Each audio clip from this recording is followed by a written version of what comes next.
अफगानिस्तान में बड़ा बम धमाका हुआ है। काबुल के एक स्कूल में यह बम धमाका हुआ है। ब्लास्ट में 60 तलबा की मौत हो चुकी है, जबकि 40 जख्मी बताए जा रहे हैं। लोकल मीडिया के हवाले से खबर है कि इम्तिहान के दौरान यह ब्लास्ट हुआ है। इस वक्त की सबसे बड़ी खबर है और बेहद गमगीन और अफसोसनाक खबर है कि अफगानिस्तान में एक बड़ा बम धमाका हुआ है। काबुल के एक स्कूल में यह बम धमाका हुआ है। इस ब्लास्ट में 60 तलबा की मौत हो गई है, 40 जख्मी बताए जा रहे हैं। लोकल मीडिया के हवाले से खबर है इम्तिहान के दौरान यह ब्लास्ट किया गया है।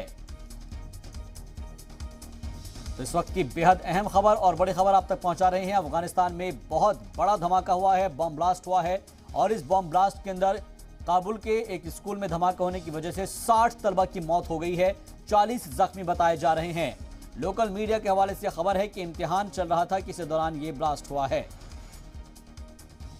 बेहद ही अफसोसनाक वाकया पेश आया है और इस वारदात को अंजाम दिया गया है दहशतगर्दों की जानिब से, जहां पर काबुल के एक स्कूल में बम धमाका हुआ है। ब्लास्ट में 60 तलबा की मौत हो गई है, जबकि 40 जख्मी बताए जा रहे हैं। लोकल मीडिया के हवाले से खबर है कि इम्तिहान चल रहा था, उसी दौरान पे ये ब्लास्ट किया गया है।